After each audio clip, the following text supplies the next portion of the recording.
Haleluya, puji Tuhan.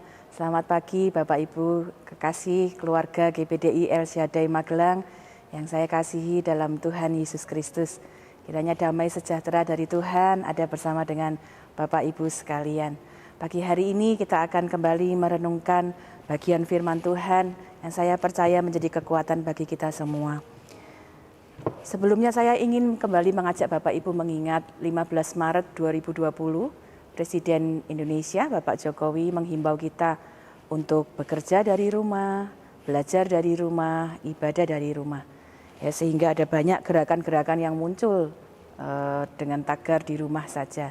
Ya, gerakan-gerakan itu pun yang juga kemudian mempengaruhi berbagai macam aspek kegiatan-kegiatan bahkan termasuk ibadah di gereja. Sehingga kita juga mengalihkan semua kegiatan-kegiatan gereja untuk ada di rumah saja. Ya, dan salah satu yang kita sudah programkan adalah ibadah keluarga, di mana Bapak Ibu bisa mengumpulkan seluruh anggota keluarga untuk memuji Tuhan bersama, berdoa bersama, merenungkan firman Tuhan dan memperkatakan firman Tuhan. Hari ini saya ingin mengajak Bapak Ibu melihat, meskipun ada keterbatasan, kita beribadah di rumah dalam gerakan Yesus di dalam keluargaku. Tetapi dalam keterbatasan itu kita dapat melihat ada hal-hal yang istimewa yang Tuhan juga sediakan bagi kita di rumah kita masing-masing. Apa yang bisa terjadi di rumah? Apa hal luar biasa yang kita bisa nikmati di rumah kita masing-masing? Saya mengajak Bapak Ibu untuk melihat satu peristiwa yang terjadi di rumah seseorang yang sangat luar biasa. Yang terdapat dalam Injil Lukas pasal 19 ayat yang ke-9.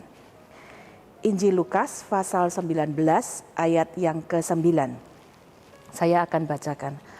Kata Yesus kepadanya, hari ini telah terjadi keselamatan kepada rumah ini karena orang ini pun anak Abraham. Sekali lagi, kata Yesus kepadanya, hari ini telah terjadi keselamatan kepada rumah ini karena orang ini pun anak Abraham. Bapak Ibu, ada hal yang sangat istimewa terjadi di dalam satu rumah. Dan rumah itu adalah rumah seorang yang bernama Zakius. Lukas 19 ayat 2-5 menjelaskan apa yang sebenarnya terjadi dengan Zakius.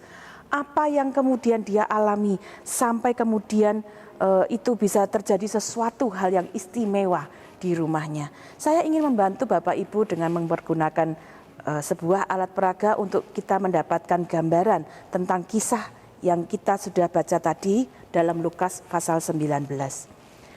Kisah ini bercerita tentang seorang yang bernama Zakius. Dia seorang kepala pemungut cukai yang tugasnya adalah menarik pajak. Orang-orang Israel tidak menyukai Zakius karena dia dianggap sebagai pengkhianat, karena dia bekerja di bawah pemerintahan Roma yang adalah penjajah bangsa Yahudi. Di samping itu Zakius dikenal suka mengambil atau menarik pajak lebih dari yang seharusnya. Itu sebabnya dia tidak disukai oleh orang-orang di sekitarnya. Suatu hari dalam tugas-tugas yang dia suka lakukan, ya banyak orang-orang yang kemudian sering mengatakan bahwa dia adalah orang yang berdosa.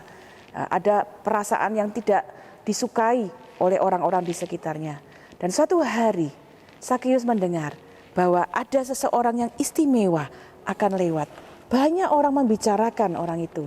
Dan Zakius, saya percaya pernah mendengar nama orang itu. Yesus namanya.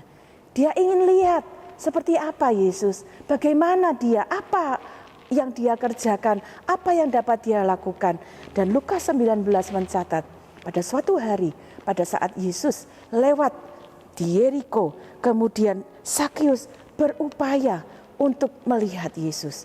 Dia mencoba untuk bersama-sama dengan orang-orang yang ada di kerumunan untuk melihat bagaimanakah Yesus. Dan karena ada begitu banyak orang yang berkerumun untuk melihat Yesus, ya, Zakius punya keterbatasan yaitu badannya pendek.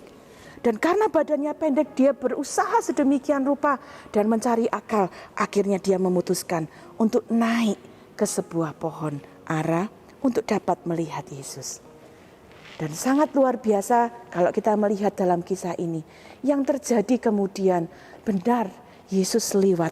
Dan ketika Yesus ada tepat di bawah di mana tempat Zakius berada, Yesus berhenti.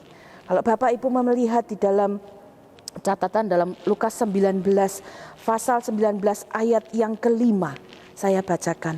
Ketika Yesus sampai di tempat itu, dia melihat ke atas dan berkata, "Zakius, segeralah turun, sebab hari ini aku harus menumpang di rumahmu." Bapak Ibu, mari kita lihat ada hal-hal yang istimewa. Yang pertama, dalam perjalanannya, ketika Yesus melihat Zakius, Yesus berhenti. Untuk seorang Zakius yang dilihat oleh orang sekitarnya sebagai orang yang berdosa, sebagai orang yang tidak layak, Yesus berhenti untuk Zakius. Hari ini saya ingin memberitakan satu kabar baik bagi Bapak Ibu. Kalau untuk seorang Zakius, Yesus mau berhenti. Untuk saya, untuk Bapak Ibu sekalian, untuk setiap saudara kita, Yesus pun mau berhenti. Karena Yesus punya perhatian untuk kita semua. Yesus mengasihi kita semua. Yesus mau berhenti untuk dapat memberikan sapaan kepada kita. Untuk dapat mengerti keadaan kita. Dan bukan hanya itu saja. Kalau Bapak Ibu melihat di dalam Lukas pasal 19 ayat yang kelima tadi. Yesus kemudian berkata, "Zakius, segeralah turun." Ada satu perhatian yang sangat luar biasa. Banyak orang lain yang Bapak Ibu dapat lihat di ayat yang ke-7 dan sebagainya, menyebut Zakius dengan kalimat orang berdosa. Mungkin mereka bahkan tidak mau menyebutkan namanya, tetapi Yesus memanggil Zakius dengan namanya. "Zakius, segeralah turun." Bapak Ibu, saya ingin kita melihat hal-hal ini yang mungkin nampaknya sederhana. Tapi perhatikan, Yesus yang mau berhenti buat kita, yang mau ada buat kita. Dia pun mau mengenal nama kita masing-masing. Seperti dia mau menyebut nama Zakius, memanggil Zakius dengan namanya. Saya percaya nama kita masing-masing, nama saya, Bapak Ibu, saudara sekalian, ada di hatinya Tuhan. Tidak ada hal-hal yang Tuhan inginkan selain kita juga melekat pada hatinya. Dan hari ini kita dapat melihat ada hal yang luar biasa ketika Yesus memanggil Zakius. "Zakius, segeralah turun." Dan bukan hanya itu, Yesus kemudian meminta Zakius untuk kemudian dia dapat tinggal di rumahnya. Dia dapat menumpang di rumahnya. Yesus yang adalah Allah yang luar biasa, pencipta langit dan bumi ini, Allah yang kudus, Allah yang mulia, mau datang, tinggal, memilih untuk ada dalam rumah Zakius, di tempat seorang yang berdosa, yang bahkan orang-orang sekitarnya pun merasa enggan untuk ada di dalam rumah Zakius. Demikian juga hidup kita.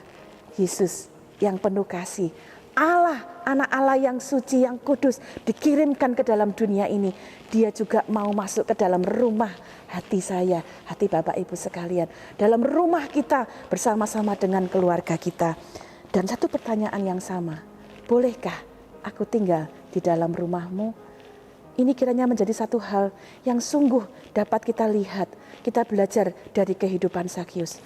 Saat Zakius mendengar apa yang Yesus katakan, ya, firman Allah mencatat, tidak perlu waktu yang lama, Zakius kemudian mengambil satu keputusan untuk turun. Firman Allah mencatat, dia mengambil keputusan untuk segera memenuhi apa yang Yesus inginkan untuk dia lakukan. Firman Allah mencatat, dia turun menemui Yesus dengan sukacita. Kiranya ini pun juga menjadi satu pelajaran bagi kita semua. Ketika ada tawaran, ada suara Yesus yang berkata, bolehkah aku masuk ke dalam rumahmu? Bolehkah aku tinggal bersama-sama di dalam pintu rumah hatimu? Dan Yesus mengetuknya, bolehkah aku ada bersama-sama dengan engkau? Kiranya kita pun belajar dari Zakius untuk dapat segera meresponi panggilan Tuhan dan menerima Tuhan Yesus di dalam hati kita. Zakius menerima Tuhan Yesus dengan sukacita di dalam rumahnya. Dan ini kiranya juga menjadi pelajaran bagi kita semuanya. Saat Yesus datang dan memanggil kita, mari kita menerimanya dengan penuh kerendahan hati. Mari kita menerima Tuhan Yesus dalam hati kita dengan sukacita. Karena waktu Yesus ada di dalam hati kita, kita terima dia dengan sukacita. kita akan memperoleh kekuatan yang baru. Kita akan memperoleh sukacita yang baru. Saya ingin Bapak Ibu melihat beberapa hal yang ingin saya tunjukkan ini. Yesus datang ke dalam dunia, mati di kayu salib, dan darahnya tercurah untuk menghapuskan dosa kita. Dosa saya, dosa kita semua, dosa seisi dunia ini. Karena firman Allah berkata, semua orang telah berdosa. Tidak ada orang yang terluput dari dosa. Dan untuk itulah dia datang dengan kasih-Nya. Dia mati di kayu salib untuk menebus dosa kita. Dan menerima Tuhan Yesus di dalam hati kita, di dalam rumah hati kita adalah sebagai berikut. Saya ingin memberikan satu contoh. Kehidupan kita seperti ini, yang penuh dengan dosa, gelap. Dan kalau kita mau menerima Tuhan Yesus, yang kita perlu lakukan adalah pertama, kita percaya bahwa dia mati di kayu salib dan darahnya menebus segala dosa kita. Tapi bukan hanya cukup kita tahu, kita percaya, tapi kita bisa berdoa dan meminta Tuhan masuk ke dalam hati kita. Apa yang kita dapat lakukan? Kita berdoa mengaku, Tuhan, aku sudah berdosa, aku tidak taat kepada Engkau. Kita boleh mengungkapkan hal-hal apa yang kita lakukan. Dan yang kedua, kita minta, Tuhan, aku percaya bahwa Engkau mati di kayu salib. Engkau darahmu tercurah bagiku, menebus segala dosaku. Tapi Engkau bangkit dan hidup dan menang. Aku percaya Engkau juga menolong aku menang atas segala hal-hal yang mengikatku. Dan kita meminta Tuhan Yesus, aku minta Tuhan, masuklah ke dalam hatiku, tinggallah ke dalam hatiku, memerintah di dalam hidupku. Waktu kita meminta Tuhan Yesus masuk ke dalam hati kita, bilur-bilurnya, kuasanya yang sudah tercurah di atas kayu salib, itulah yang juga tercurah ke dalam hidup kita, ke dalam hati kita, untuk mengubahkan hidup kita. Darahnya menyucikan kita, darahnya menghapuskan segala dosa kita. Saya mengajak Bapak Ibu untuk membaca satu bagian dalam Alkitab yang tercatat di dalam 1 Yohanes 1 ayat yang ke-7. 1 Yohanes 1 ayat yang ke-7 saya akan bacakan. Tetapi jika kita hidup di dalam terang, sama seperti Dia ada di dalam terang, maka kita beroleh persekutuan seorang dengan yang lain. Dan darah Yesus anaknya itu menyucikan kita daripada segala dosa kita. Bapak Ibu, 1 Yohanes 1 ayat 7 berkata, darah Yesus itulah yang menyucikan kita dari segala dosa kita. Ini adalah satu keyakinan iman yang kita perlu pegang teguh. Saat kita menyatakan, Tuhan, aku percaya kepadamu. Aku percaya bahwa Engkau mati di kayu salib. Engkau bangkit dan hidup bagiku. Dan kita minta Dia masuk ke dalam hati kita. Saya percaya firman Allah ini menjadi bagian hidup kita. Dengan iman kita terima. Darah Yesus itulah yang menyucikan hidup kita. Sehingga hidup kita dapat disucikan. Hidup kita terbebas, terlepas dari segala kuasa-kuasa dosa. Hidup kita sungguh dibaharui bagi Tuhan. Dibaharui menjadi berkat untuk sesama. Sungguh sukacita ketika kita dapat lihat hidup kita diubahkan di dalam Tuhan. Tetapi ternyata bukan hanya itu saja. Tidak berhenti sampai di situ. Firman Allah berkata di dalam Lukas tadi, yang kita sudah baca di ayat yang ke-9 tadi yang kita baca di awal. Yesus kemudian berkata kepada Zakius bahwa hari ini telah terjadi keselamatan di dalam rumah ini karena orang ini pun anak Abraham. Saat kita diselamatkan, Tuhan Yesus sungguh ingin bahwa keselamatan yang didapatkan oleh Zakius itu pun menjadi satu dampak yang luar biasa untuk seluruh keluarganya. Bukan berarti ketika Zakius sudah diselamatkan seluruh keluarganya otomatis selamat, tidak. Yang dimaksudkan keselamatan untuk seisi rumahnya adalah Zakius yang sudah diselamatkan dapat juga berdampak menyaksikan berita keselamatan kepada keluarga-keluarga yang lain. Dan saya percaya ketika Zakius yang sudah diselamatkan kemudian juga menceritakan karya keselamatan Yesus bagi keluarga yang lain. Dan keluarga yang lain diajak untuk juga menerima Tuhan Yesus dalam hidupnya. Keselamatan itu juga menjadi bagian dalam kehidupan keluarga-keluarganya yang lain. Bagi istri, anak, saudara. Itu sebabnya firman Allah berkata, keselamatan itu menjadi bagian bagi seluruh keluarganya. Mengapa? Karena Yesus juga bukan hanya ada dalam kehidupan Sakius semata, tapi ada dalam kehidupan anggota-anggota keluarganya yang lain. Seisi rumahnya menerima Yesus. Seisi rumahnya menerima keselamatan di dalam Yesus.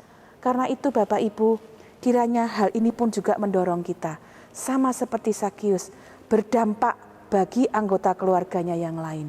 Hidupnya menjadi dampak membawa berita keselamatan dan keselamatan dari Tuhan menjadi bagian bagi seluruh keluarganya. Hari ini keselamatan yang sama juga akan menjadi bagian dalam hidup seluruh keluarga kita saat kita terima Tuhan Yesus dalam hati kita dan juga memberitakan kabar yang sama kepada seluruh keluarga kita. Keselamatan dari Tuhan menjadi bagian bagi seluruh keluarga kita. Hari ini Anda tinggal di rumah saja. Untuk apa? Keselamatan secara jasmani bagi keluarga Anda. Tapi ada satu keselamatan yang lebih utama, keselamatan rohani. Mari kita juga terima darah Yesus yang menjadi keselamatan bagi kita. Percaya kepadanya dan ajak seluruh keluarga Anda untuk percaya kepada Tuhan Yesus Kristus. Dan sama seperti kepada Sakius, berita itu juga datang kepada kita. Hari ini telah terjadi keselamatan kepada rumah saudara sekalian. Biarlah renungan hari ini akan menguatkan kita. Mari kita bukan hanya memperhatikan keselamatan jasmani, tapi keselamatan secara rohani buat seluruh anggota keluarga kita. Tuhan Yesus memberkati, mari kita berdoa. Bapa yang baik, kami mengucap syukur karena kami sungguh dapat mengingat ada keselamatan dalam hidup kami, keselamatan yang kekal yang Engkau sediakan melalui anak-Mu Tuhan Yesus Kristus yang sudah mati di atas kayu salib bagi kami semuanya. Terima kasih untuk kasih-Mu Tuhan. Hari ini kami mau belajar percaya dan menerima Engkau sebagai Tuhan dan Juru Selamat dalam hidup kami. Mengizinkan Engkau memelihara hidup kami, menyucikan kami dari segala dosa kami, dan pakai hidup kami satu dengan yang lain untuk terus memartakan berita keselamatan kepada seluruh keluarga kami, supaya keselamatan dari Engkau menjadi bagian untuk seluruh keluarga kami. Terima kasih Bapa yang baik, biarlah firman-Mu berita keselamatan ini juga menjadi bagian dalam seluruh keluarga kami, sehingga keselamatan dari Engkau ada di dalam setiap rumah dari anak-anak-Mu. Kami mengucap syukur dan menerima firman-Mu dalam nama Tuhan Yesus Kristus. Haleluya. Amin.